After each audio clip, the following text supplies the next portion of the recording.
a great day, or, as good of a day as you can have. I have a t-shirt on that says think happy thoughts, and that's one of my mottos. Like, if you would just think positively, if you would just look around you and see all the blessings around you and change your perspective, it can change your life. But anyway, this video is not going to be on perspective. This video is going to be on singleness. I've had a lot of people request that I talk about being single. A lot of people ask me if I was single, if I liked being single, if I didn't like being single. So anyway, I just want to talk about that. I wanted to share with you, first of all, I am single. I've been single for about 3 years, going on 4. Before that, I was in several different relationships at different times. And I don't think dating is a bad thing. Even as a Christian woman, I don't think dating is a bad thing. I know that when I was growing up in middle school, there was a book called I Kissed Dating Goodbye. And it just, kind of was a movement where Christians were like, I'm not dating anymore. And I understand the why, as to why they wouldn't date or why they would choose not to date. But here's my thing. If you never date, right? If you never get to know people, if you never get to know people, how are you going to ever find that one or that relationship? Or how are you ever going to get married and have kids, right? If you never date, if you never take the chance, get to know that person, go out to dinner, maybe go for coffee sometime, how are you ever going to get to know them? How are you going to ever get to know yourself, really? If you're a young girl and you're watching this and you're like, well, Ashleydawn, I really want a boyfriend, but you're 10 years old and your parents won't let you. I'm not your parent and I'm not God. Hopefully your parents are submitted to God and they're seeking God's direction in raising you and parenting you. But I want you to know that watching a video on YouTube doesn't go above your parents. It doesn't. Your parents are your parents, and they have reasons for the things they do or the things they don't do, for the things they allow you to do or the things they don't allow you to do. And so it all goes back to your parents. So don't watch this and be like, well, Miss Ashleydawn, or, this girl on YouTube or this girl on Facebook or Inner Beauty 101, she said that I could have a boyfriend, Mom. No, that's not what I said. You need to ask your mom and see what your mom would have, or your dad, or your grandma, or your grandpa, or your aunt, or your uncle, or whoever is taking care of you. See what they say. And then see what God says. Read the Bible and compare what your mom and dad say with what the Bible says, because sometimes our parents don't give us the best advice. And sometimes they do, but God always gives us the best advice. So always look to God for direction on making any kind of decision. But I can't tell you about your life. I can only tell you about my life, because my life is the one that I'm actually living. So I will say, in middle school, there was a book and it was called I Kissed Dating Goodbye. And it really made the church feel like dating was bad. You needed to court. Like, if somebody was interested in you, they needed to pursue you for marriage.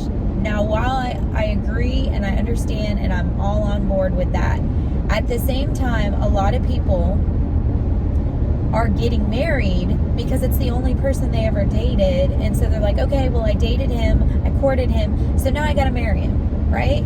That was, kind of one of my situations. I dated for a while, and then I was like, you know what? I don't want to date anymore. I don't want to date without the purpose of marriage. And a couple of the guys that I had dated, they wanted to get married, but not anytime soon. And honestly, praise God, because they weren't who God had for me. I wasn't who God had for them. But,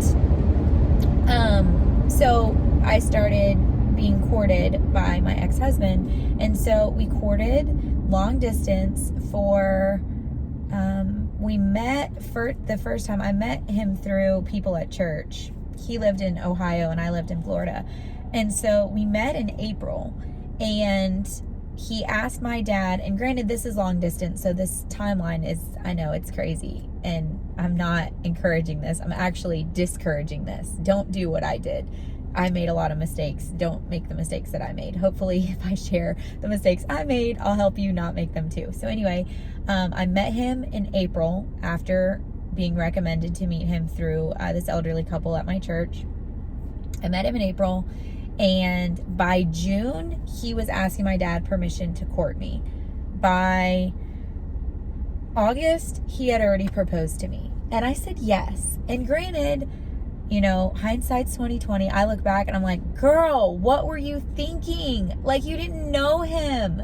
You went on like 8 dates before you agreed to marry him, before you agreed to spend the rest of your life with him. Like, what were you thinking? And so when we were courting, I had pretty strict like boundaries, and I still have pretty strict boundaries, but not as strict as I had been. But one of the boundaries was I didn't hold his hand. We didn't touch at all, and we weren't going to kiss until our wedding day. I do not encourage you to do that, okay? Just hear me. I do not encourage you to do that. Holding hands, I think, is fine. I think that's fine. I don't know why in my head I didn't think that was fine. That's fine. And, you know, kissing after a certain amount of time. One of the boyfriends that I had before I got married and before I dated him, we had agreed that we weren't going to kiss until we felt like it was okay to kiss. We wanted to get to know each other before a kiss ever came into the equation. And so we dated, and he wasn't long distance. He went to my church. He was a really good friend of mine. Awesome man of God. Like, I have nothing but respect for him, for his family. I have nothing but good things to say about him. We didn't kiss for 6 months. So we got to know each other. We dated for 6 months, and then we kissed. And it was wonderful. It was great. But that wasn't who God had for me, and I wasn't who God had for him. He actually met like the love of his life. They're married. They've been married, I think, 3 or 4 years. God has totally blessed them. He's blessed their family. They're both happy. I couldn't be happier for them. But I do, while I don't agree in waiting until marriage to kiss, I do agree you need to wait to a good amount of time to kiss. Like, at least when you know the person. Like 6 months, I feel like, is a good timeline. Sorry, this person in front of me is literally doing 25 miles an hour in a 45. So, and I think they're on their phone. I don't even think that they're actually paying attention because they just went off the side of the road. I'm pretty sure they're on their phone. Now, granted, I'm videoing this, but my hands are here. I'm driving. It's on a tripod. I just hit the go button, and then I'll edit it if I need to. Chances are I don't edit it. I just upload it because that's how I roll. But it's hands-free. I'm not even looking at the camera. I'm looking ahead. Sometimes I'll glance over, but for the most part, no. My eyes are on the road. I'm being safe. So anyway, back to the single and dating and stuff. I don't agree with waiting until marriage to kiss, and I'll get into that in a second. But I do agree in waiting until you know the person before you kiss. Kissing is very, very intimate. Like, it's very intimate. And a lot of people are like, oh, it's just a kiss. No, a kiss is not just a kiss. A kiss is very special. Like, your lips are touching another person's lips. That's very, very personal and very special. I know that I have pretty strong convictions. Other people may not, and that's fine. If you don't have the convictions as me, that's fine. But I will say that when you do kiss, it's hard to go back to not kissing. So, like, say you meet each other and you like each other and you want to get to know each other. If you immediately kiss off the bat, it's going to be very hard to go to not kissing. So 6 months, I think, is a great time to wait to kiss. Maybe 3 months. But wait to kiss. Let it be something special. Don't let it be just something that happens. Let it be something special. And the thing is, when you wait, Charles Spurgeon has a quote about waiting, and he says that something about waiting, the amount of time you're willing to wait reveals the level of appreciation for the thing that you're waiting for. I think it's Charles Spurgeon. It might be Charles Stanley. It's Charles something. But it's just the length of time you're willing to wait for something shows how much you care about the thing that you're waiting for. So if somebody really wants to kiss you, they'll wait to kiss you. If they don't want to kiss you, well, do they really appreciate you to begin with? Like, yeah. All that to say, I don't agree in waiting till marriage to kiss, and here's why. So my ex-husband and I, we dated long distance for 3 months. Right? So we started dating in June, July, August. Okay, so 2 months. So we were courting. He was courting me. He asked my dad for permission to court me and promised my dad, he was going to take care of me and he was going to always respect me and he was always going to put my purity and my boundaries first. And so he pretended to be totally opposite than he was, but I didn't know any of that. And so we didn't kiss, we didn't touch, we hugged, but that was pretty much it. And so when we did kiss on our wedding day, it was very awkward. It wasn't organic. It was in front of everyone at the altar of our wedding. And the thing was, I had kissed other people first. He had kissed other people first. And so it wasn't like it was like our first kiss. It literally was just our first kiss with each other. And for me, I don't think that's a good idea because, and you may get mad at me for saying this, and that's fine if you do, if you don't, whatever. Not everybody kisses the same. Okay, and that's not to say you should throw somebody out if they're not a good kisser, but I do believe there's such a thing as chemistry. I do believe there's such a thing as an attraction. There's a physical attraction. There's like an emotional connection. There's a mental connection. Like we connect with people on different levels. And when I say you need to connect with the person with a kiss, because kisses are very special to me. So all that to say, I would not recommend waiting to kiss into your wedding. Okay, and not only that, granted, there was a lot of other factors that were the reason that me and my ex didn't work out, but we didn't kiss. Like, we got married, and I kid you not, we went to Hawaii for 2 weeks on our honeymoon. We didn't really kiss. Like, he didn't want to kiss me. I think he had gotten so used to not kissing me that when I would ask him to kiss or when I would try to kiss him, he just wasn't into it. And, that spiraled into other areas of intimacy. Like, there was like a barrier, there was a block. And granted, now I look back and I'm so grateful for that. And it was really God protecting me. But I just think that there's such a thing as an organic chemistry. There's an organic way to just go about your life. And there's a process. And I just feel like when you put so many rules and so many things on the process, a lot of times you can be focused on the process instead of focusing on the person. That's just my personal opinion. And yeah. So going back to the single thing, okay, my ex struggled with being faithful. And I will say, a lot of people are like, oh, that's so horrible. Yes, it was horrible. But I want to implore you, I want to encourage you that whatever you're doing now, like, don't waste your season of singleness now. I know a lot of people say, oh, when I get a husband, when I get a wife, if you're a guy, and you're waiting for a wife, if you're a girl and you're waiting for a husband, if I get a husband, if I get a wife, then I'm going to start doing this. Then I'm going to start doing this. If I get, once I get married, then I'll change. No, here's the problem. A lot of people waste their singleness and they think that they can just live however they want. And then when they get married, it's just going to be like a bippity boppity boo magical wand that's going to immediately change them into who they're supposed to be. No, that's not how it happens. Whatever you do in your singleness, you will do in your married life. Whatever you do in your singleness in moderation, you will do in your married life in excess. Right? Because when you're single, you're trying to get married. You're trying to meet someone. You're trying to have a relationship with someone. When you're married, a lot of times people get comfortable and they're like, oh, I already got him. I'm already married to him. I'm not, encouraging you to do that. I don't think that's a good thing. But a lot of times we don't realize that our single season, our season of singleness is really a blessing from God, that we need to be like, okay, God, help me be the woman of God, the wife of God that I need to be for my husband now.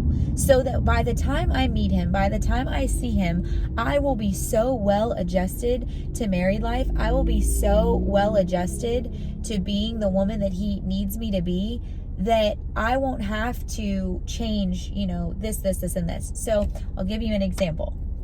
Okay. People that are watching pornography, in their singleness, and they think that it's okay. And they're like, well, I'm only watching this because I'm not allowed to have sex right now, or maybe I'm trying not to have sex right now, or maybe, I'm only watching this because I've got all these hormones and all these desires and I just don't know what to do with it. Maybe I don't want to get someone pregnant. Maybe I don't want to get pregnant. Maybe whatever. But you have all these things and you're like, well, I'll just watch pornography now, and then once I get married, I'll have a wife or I'll have a husband, so I won't need to watch that. That's an addiction. Pornography is an addiction. It's a very dangerous addiction that will destroy your life. So if you're currently looking at pornography, if I could be so bold to encourage you to look for some sex addiction counseling, some pornography addiction counseling, some counselor that knows what that lifestyle is like and that will counsel you through getting away from it. Because if you are watching pornography as a single person and you get married, I am telling you, I'm promising you, it will destroy your marriage. It will. Because essentially you're cheating on someone with lots of other people, and you're connecting to them on a physical level and an emotional level and a spiritual level. Like, there is such a thing as soul ties. Look it up. And it's not fair to your spouse. It's not fair to your wife. It's not fair to your husband. So, do I believe that everybody that's watching pornography is a bad person? No, I believe that they're great people. They just have gotten into an addiction that is very unhealthy and wants to destroy their life. So if you're watching this and you're struggling with porn addiction or pornography, please, please, please look into some counseling. Look into talking with somebody that can help you to overcome that and to leave that in your past and never pick it up again. Because if you want to have a healthy marriage, it will be a hindrance to a healthy marriage. It will destroy your marriage. I am living proof of somebody that looked at pornography, watched pornography before we were married, and it destroyed our marriage on so many different levels, and it destroyed his life. It really did. And I'm not trying to put him out there. I'm just saying this to encourage somebody. Pornography is not your friend. It's not helping you. Yes, it may give you a momentary release, but it is not helping you. It is destroying your future, and you don't even realize it. So all that to say, if you're cheating, if you're lusting after other people, if you have a boyfriend or you have a girlfriend and you're looking at other people and you are maybe, lusting after them. Maybe it's not even lusting. Maybe you're just checking them out and you're like, ooh, they got a nice body. Ooh, they got this. If you're doing that in your singleness, you're going to do that when you get married, because you're not going to know when to stop, because it's become a habit. We form a lot of the habits that destroy marriages in our singleness. And we think that, like I said, marriage is just a bippity-boppity-boo wand that just magically makes everything better. No. I'll pause. Marriage is a magnifying glass on all the problems that were there before. Not only are they a magnifying glass, they're also a mirror. So when you get married, your spouse hands you a mirror, and you hand your spouse a magnifying glass.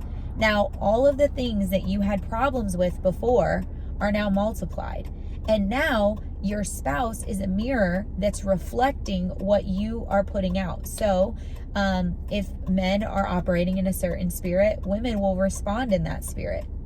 If women are operating in a certain spirit, men will respond in that spirit. And so if you think about it like a fire, okay, if you keep putting wood on a fire, it's going to keep burning. If you put gas on that fire, you put gasoline on that fire, it is going to explode. And so when you take one sinful person and you put them in a marriage, in a covenant with another sinful person, and they bring all their junk and all their sin and all their habits, hurts, and hang-ups, and then the other person brings all their sin and all their hurts, habits, and hang-ups, now you have an explosion of hurts, habits, hang-ups, and a lot of offense. So a way to affair-proof your marriage is to affair-proof your singleness. Make sure that whatever you're doing in your singleness, that you're being faithful. You're being faithful to God. You're being faithful, to yourself, to the plans and the purposes that God has for you. And you are being faithful to your future spouse. Do you know the greatest gift that you can give your future spouse on your wedding night is to say, hey, I just want to let you know that I was faithful to you before I even met you. And they'll be like, what? Wait, what are you talking about? How are you faithful to me before you even met me? And then you tell them, well, I was faithful to you before I even met you because I lived my life in a way that I had already known you.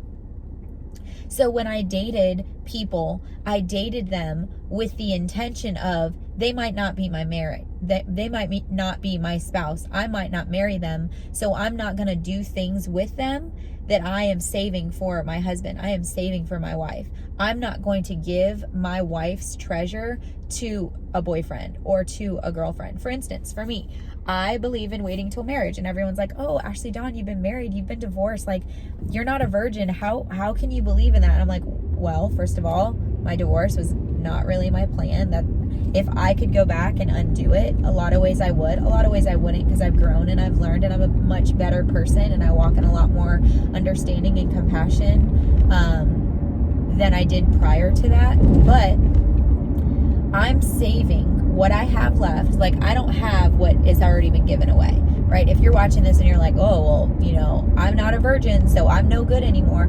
And that's one of the problems in a lot of churches is it's preached virginity, virginity, virginity. And that's awesome if you still have yours. But if you don't have your virginity, you immediately feel like a failure. You immediately feel like, well, I've already screwed up. I might as well just keep messing up. I might as well just, you know, have sex with whoever because I'm not a virgin. And like, virginity is this trophy to put on a wall.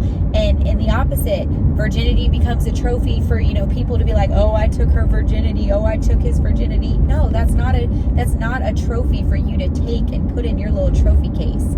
I've had several people that dated me just for that reason and was like, oh, I'm going to get her. Guess what? You didn't get me, so peace, dude.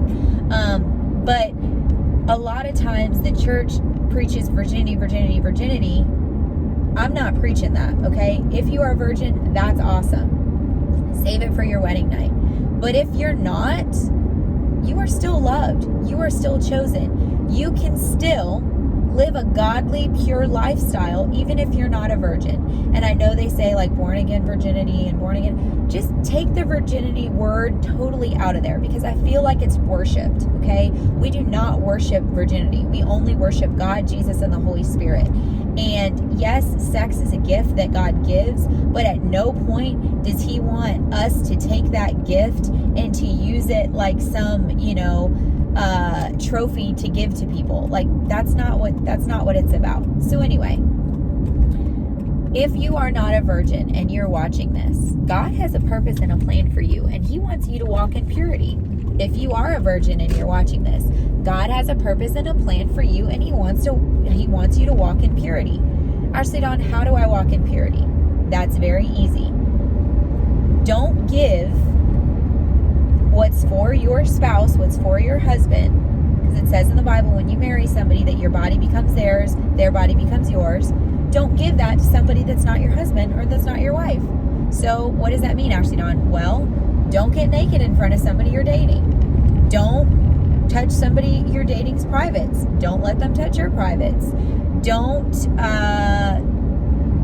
try to seduce somebody you're dating. Don't have sex with somebody you're dating. Don't give what's your husband's or your wife's to somebody you're dating. Like, I think dating is awesome. I think getting to know people is awesome. And going out to dinner or going out for coffee or going to the park or going to a farmer's market, I think that's awesome. I would encourage you to get to know as many people as you want to. But don't kiss them. Don't be intimate with them, you know. And then if you do find somebody when you're dating, when you're getting to know someone and you want to be exclusive with them and you want to only see them, you want to be in a relationship, boy, girl, you know, boyfriend, girlfriend stuff, like, that's awesome. But even then, do not give your body to a boyfriend or girlfriend. Do not let them touch your privates, a boyfriend or girlfriend. Do not touch their privates. Like, I know we preach so much virginity, virginity, virginity that a lot of times people are like, oh, well, I can just mess around. I can just touch their privates. They can just touch me. We can just touch body parts. We're not having actual intercourse, so it's not that big a deal. No, it is a big deal. It is, because you're giving a piece of yourself that you're never going to get back to somebody who doesn't have the capability to appreciate it.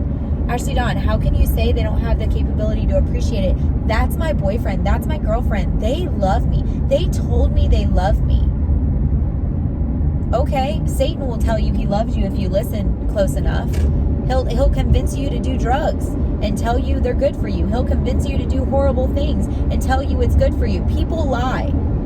If that boyfriend really loves you, he'll protect your purity. If that girlfriend really loves you, she'll protect your purity. She'll protect your purity.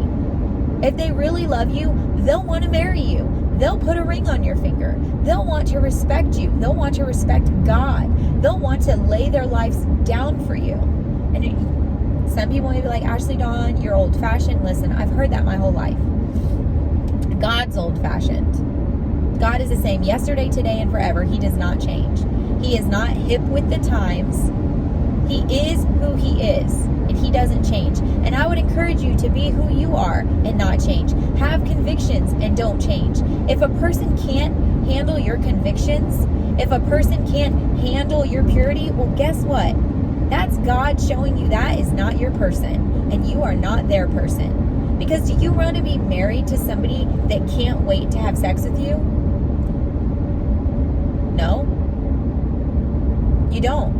Because if they can't wait to have sex with you, how are they going to wait when you're pregnant? How are they going to wait when you get sick and maybe you can't have sex? How are they going to wait when maybe you're on a trip somewhere, you're doing something really important, and they're not with you? What, are they going to just go out and have sex with somebody else because they can't wait? It's called self-control.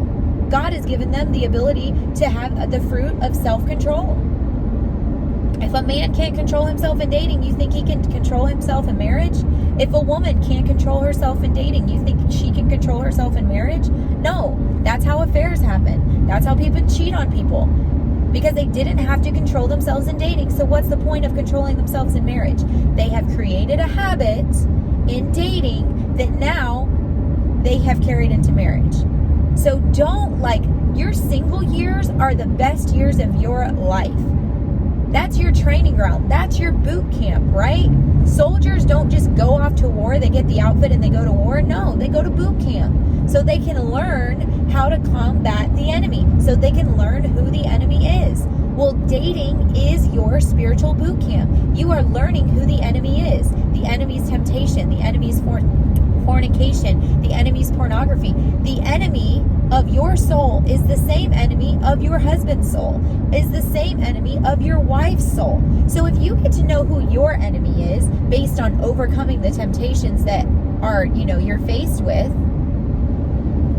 you'll get to know how to overcome the enemy of your spouse so that you guys can do battle with each other against the enemy, not against each other. I'm telling y'all, I wish, Joyce Meyer always says, I'm preaching better than you're acting. I think Stephen Furtick copies that from her too. But I am preaching so good right now, and I know I'm preaching so good right now because I'm talking about things that I have personally lived, things that I have personally experienced. I have personally seen the rotten fruit of a wasted singleness. My ex-husband wasted his singleness, and so he was a really awful husband. He was. I'm not making anything up. I'm not dogging him. I'm not putting his business out there. I'm not telling you detail by detail what he did, but he was a really horrible husband, and he knows it, and he'd admit to it. We went to lots and lots of counseling back in the day. That was 4 years ago, actually we were married 7 years ago, but that's beside the point. He wasted his singleness, and now he's regretting it. I'm sure. Maybe he's in a new relationship. I don't know. I don't care. But I wish him the best. Ex-boyfriends that I had wasted their singleness. Don't waste your singleness. Be faithful in your singleness so that when you get married, you are already practicing faithfulness. You are already practicing purity. You are already practicing combating the enemy and combating temptation. You already have everything in place so that you can operate in the Spirit of God in your singleness and in a marriage. And then have you ever thought, when you're at a job, right? Have you ever thought, it just came to me. When you're at a job, you do your job really well. You're honest to your boss. You do, what your boss says. You're faithful in the little that they give you. And then when your boss sees what a great job you're doing, your boss gives you a promotion. Maybe if you're, walking through some singleness in your life and you're like, God, where is my person? Where is my future? Maybe you haven't got your promotion yet because maybe you're slacking on the job. Maybe God hasn't given you that wife because you're operating in a spirit of lust, and he can't promote you. He can't give you his treasure and his daughter if he knows you're not going to handle it properly. Maybe he can't give you that amazing man of God because he knows you would mishandle him. You're out here trying to seduce people. He doesn't want to give his son, a mighty man of God, a Jezebel spirit. So how about we do the job in our singleness, right? How about we do this really well? We're honest, we're compassionate, we're caring, we walk in purity in our singleness so that God can promote us at the appropriate time and God can bless us with that man of God or that woman of God that we've been praying for. I just want to encourage you. God loves you. I love you. God wants to promote you, but only when you're ready. Love y'all.